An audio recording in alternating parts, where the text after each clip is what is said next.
One Sunday morning, we were hit by a drunk driver on our way to church. A car ran a red light at 65 miles an hour and sent us flipping through the intersection. After 2.5 rotations, our car came to a stop, upside down. I remember hanging there, unable to focus. Either my eyes were blurry from the sudden impact of two cars colliding, or it was hazy from the smoke caused by the crash.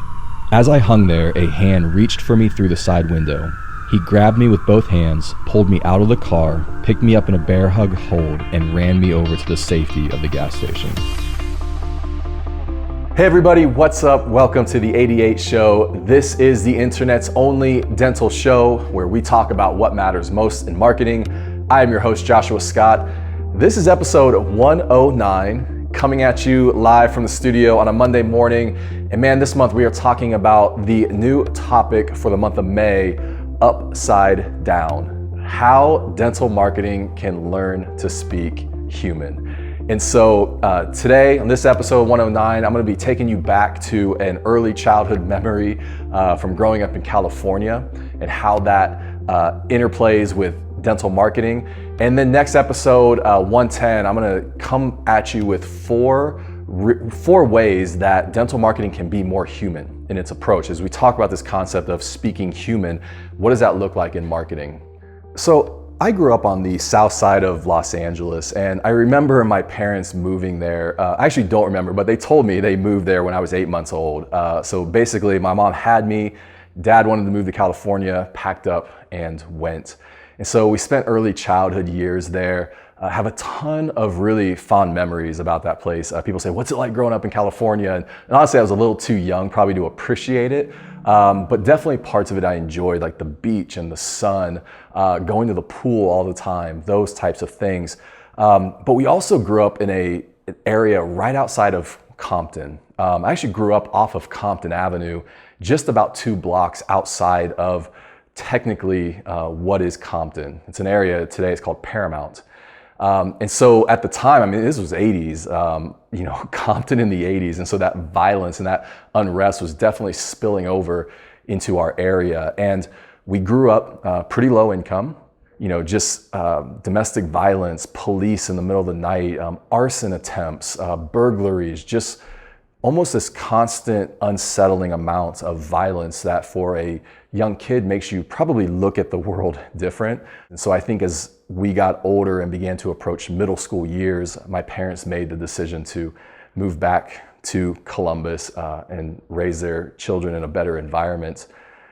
One memory in particular stands out, and it was a Sunday morning. My mom had packed up my brother and sister and me in the car. It was an old brown, it's old now, right? It wasn't old then, but it was a brown Ford Escort station wagon, which was probably cool back then. Do you think station wagons back in the 80s were cool, or do you think they were never cool?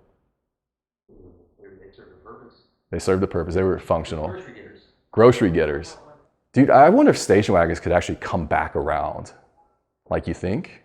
I mean, we're probably about due for another cycle of like station wagons coming back and everybody being like, yo, that's hip. Anyway, we're on our way to church when, and cruising through this intersection, when a drunk driver hit us. It sent the car flipping multiple times through the intersection where we eventually landed upside down. When you're a young kid, it happens so fast. I don't think we even knew what was going on. I remember kind of coming to, not that I lost consciousness, but just this moment where all of a sudden you start to regain clarity, but everything being hazy, everything being smoky, I think the smoke from the engine or something in the air. My mom in the front seat screaming, Joshua, are you okay? I remember looking down, seeing my brother, who was younger than me and in a car seat at the time. He was laying on the roof of the car with blood on his head because at some point during the collision, he came out of his seatbelt, his car seat. And at that time, I remember where it all kind of snapped back together for me. There was some men and one guy in particular at the gas station across the street, basically saw the whole thing happen. And so immediately ran over, and there's 3 or 4 guys I remember, and again, this is all, I actually almost put this in my article, like, this is subject to many decades later of interpretation, and I'm sure my mom could probably shed so many more interesting details, probably correct, so much more of my story. But this is how my mind remembers it now. But some men running over, and one guy in particular, reaching in, getting down on his knees and reaching in through the back, his hand coming through that haze, that fog, that smoke. And he said, "Undo your seatbelt." Instantly just fell to the roof of the car. And at that moment, he grabbed me, with both hands by the shoulders and just pulled me out of the car, scooped me up in this bear hug type move and ran me over to the gas station. And these guys, pulled all of us out and brought us over to safety. Terrifying incident for sure. Went to the hospital. My dad met us there.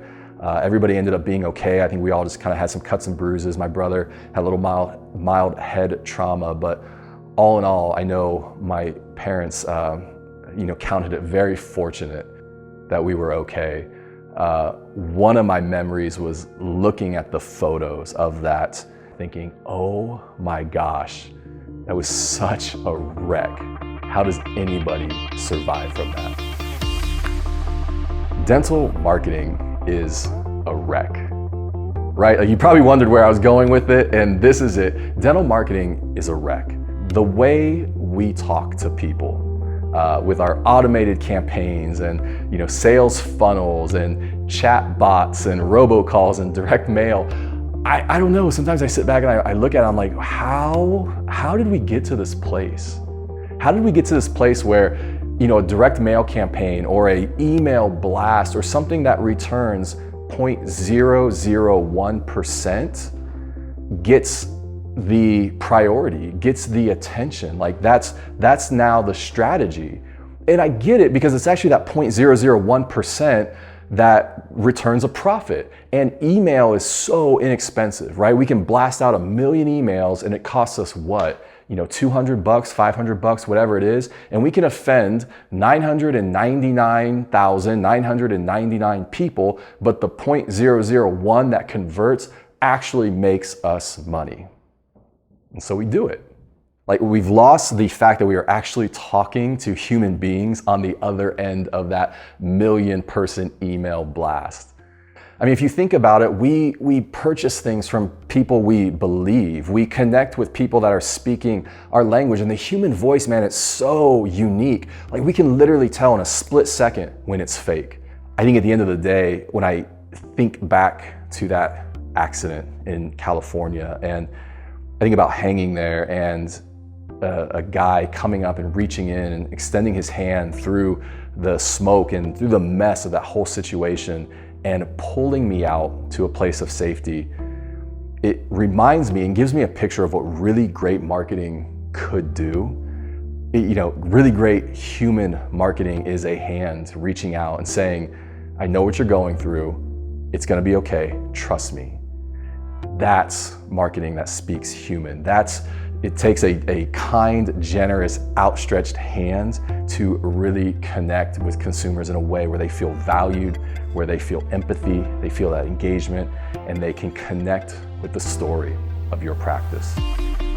So next week, we're gonna come back. I'm gonna talk about those. I'm gonna talk about better marketing, speaking human, how we can do that. I don't think all hope is lost. It's a wreck. The whole thing's upside down. But man, I think between you, between me, we can fix this thing. We can make some progress. The link to this month's article, Upside Down, Chapter 1, because there's a Chapter 2 coming. You'll find that link down below. Hit it up. It's a longer article for sure, but man, would love your thoughts on it as I just jump into those things. Best place to follow me is on Instagram, @Joshua Scott. Hit me up, send me a message. Man, would love to hear from you. Other than that, that's it. Guys, thanks so much for sticking around this episode. We'll see you next time.